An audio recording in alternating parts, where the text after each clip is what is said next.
We've all been there. You need a favor. Maybe it's something crucial, like a recommendation for a job or something as simple as borrowing a tool. Maybe it's a big one, maybe it's small. Regardless of the size, the act of asking can be daunting.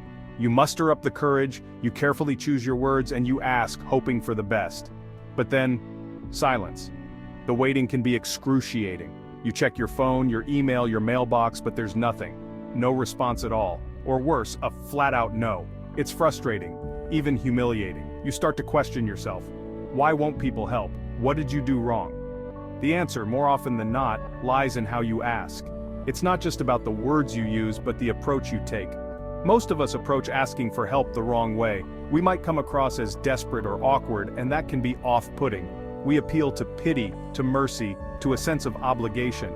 We think that by showing how much we need the help, the other person will feel compelled to assist us. But these are weak motivators. They put the burden on the other person, making them feel used or even manipulated. This can lead to resentment. The person you're asking might feel annoyed or burdened, and that's the last thing you want. To truly master the art of asking, you need to appeal to something far more powerful: self-interest. People are more likely to help if they see a benefit for themselves. This is the core of Law 13 of Power, as outlined in my book, The 48 Laws of Power. It's about understanding human nature and leveraging it to your advantage. It's a principle as old as time, yet often forgotten in our modern world. Throughout history, the most successful leaders and negotiators have understood this. To get what you want, you need to make people see how helping you benefits them. Frame your request in a way that highlights the mutual gain. Let's explore this idea further with a story of conquest, power, and a very clever request. Imagine a ruler who needed the support of a neighboring kingdom. Instead of begging for help, he presented a strategic alliance that would benefit both parties. This clever approach not only secured the help he needed, but also strengthened his position and created a lasting partnership.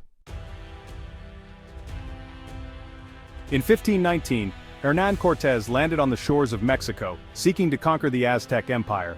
His arrival marked the beginning of a significant and tumultuous chapter in history. He was vastly outnumbered, outmatched in every way but one: his understanding of human nature.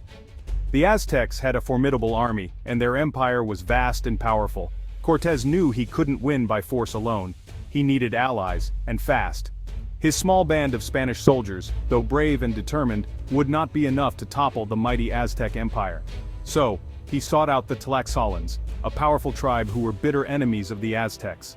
The Tlaxcalans had long suffered under Aztec dominance and were eager for an opportunity to change their fate. Instead of begging for their help or making empty promises, Cortés appealed to their self-interest. He understood that genuine alliances are built on mutual benefit and trust. He reminded them of the Aztecs' cruelty, their tyranny. The Aztecs had imposed heavy tributes and harsh punishments on the Tlaxcalans, fostering deep resentment. He painted a picture of a future where they, alongside the Spanish, could finally break free from Aztec oppression. Cortés spoke of a new era of freedom and prosperity, where the Tlaxcalans could reclaim their autonomy and dignity. The Tlaxcalans, motivated by this vision of a better future for themselves, joined Cortés. They saw an opportunity to turn the tide and end the cycle of subjugation. Their support proved crucial in the eventual fall of the Aztec Empire. The combined forces of the Spanish and Tlaxcalans were able to challenge the Aztecs in ways that neither could have managed alone. Cortés understood the power of aligning his request with the self-interest of others. He knew that a shared vision and common goals could unite even the most unlikely of allies. He knew that people are far more likely to act when they see a personal benefit. This lesson in asking, in understanding, and appealing to the motivations of others was key to his success. It's a timeless strategy that continues to resonate in leadership and negotiations today.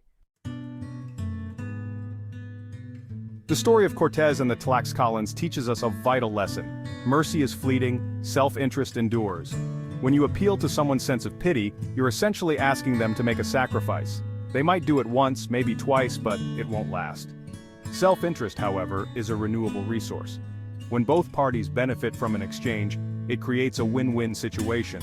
It builds trust, fosters goodwill, and paves the way for future collaborations. This isn't about manipulation or deceit. It's about understanding human nature and framing your requests in a way that resonates with the other person's desires and aspirations. It's about showing them that by helping you, they're also helping themselves. So how do you put this principle into practice? It starts with a shift in perspective. Stop thinking about what you need, and start thinking about what the other person wants. What are their goals, their dreams, their fears? What drives them to wake up every morning and strive for success? Once you understand their motivations, you can tailor your request to align with their self-interest. This is the key to making a compelling ask. This doesn't mean you need to be manipulative or disingenuous. Authenticity is crucial. It simply means presenting your request in a way that highlights the mutual benefits. Think of it as a partnership where both parties stand to gain. For example, let's say you're a young entrepreneur seeking mentorship from a successful business person. You need guidance, but how do you ask for it effectively? Instead of saying, "I really admire you, would you mentor me?" Try this. "I'm incredibly impressed with how you built your business. I'm facing a similar challenge right now, and I believe your insights could be invaluable, not just for me, but also for my team who are eager to learn from the best." Do you see the difference? The first approach is all about you. The second approach highlights the value exchange. It shows that you have thought about what the mentor can gain from this relationship as well. The mentor gets to share their knowledge and expertise, potentially shaping the next generation of entrepreneurs. It's a win-win. This principle can be applied in various scenarios, whether you're negotiating a business deal, asking for a raise, or seeking collaboration on a project. Always consider the other person's perspective. What do they stand to gain? How can your request align with their goals and values? When you frame your ask in this way, it becomes more than just a request. It becomes an opportunity for mutual growth and success. Remember, the art of the ask is not just about getting what you want, it's about creating a scenario where both parties feel valued and understood. By mastering this art, you can build stronger relationships, foster collaboration, and achieve your goals more effectively. So next time you need to make an ask, take a moment to think about the other person's perspective. What can you offer them? How can you make it a win-win situation? Mastering the art of the ask is a powerful skill that can transform your personal and professional life. Start practicing it today and see the difference it makes. Section 5. The power of what's in it for me. In any interaction, especially when you're asking for something, it's crucial to remember the unspoken question everyone is asking. What's in it for me? By explicitly addressing this question in your request, you immediately make yourself more persuasive. Don't be afraid to highlight the benefits for the other person. Will helping you make them look good? Will it give them access to new opportunities? Will it simply make their life easier in some way? Remember, people are busy. They have their own priorities. By clearly articulating the value proposition for them, you make it easier for them to say yes. Section 6. Crafting your appeal, a step-by-step guide. Let's break down the art of asking into a simple step-by-step process. First, identify your target. Who do you need to ask for help? Next, understand their motivations. What are their goals, values, and aspirations? Then, find the win-win. How can your request benefit both of you? After that, craft your pitch. Clearly articulate the value proposition for them. Finally, make the ask. Be direct, confident, and enthusiastic. Remember, the key is to be sincere. People can spot a phony a mile away. If you genuinely believe that your request will benefit both of you, your passion will shine through and make you more persuasive. Section 7. Beyond the ask, nurturing the relationship. Mastering the art of asking is not just about getting what you want in the moment. It's about building strong, mutually beneficial relationships. Once someone helps you, don't forget to show your gratitude. Follow up, express your appreciation, and look for ways to reciprocate. Remember, relationships are a two-way street. By consistently demonstrating your value and willingness to help others, you create a virtuous cycle of reciprocity. Section 8. From powerless to powerful, embracing Law 13. Law 13 of power is not about manipulation or taking advantage of others. It's about understanding human nature and using that knowledge to create win-win situations. By mastering the art of asking, you empower yourself to achieve your goals while simultaneously building strong, mutually beneficial relationships. you transform from someone who is constantly asking for favors to someone who is sought out for their value and ability to create opportunities for others.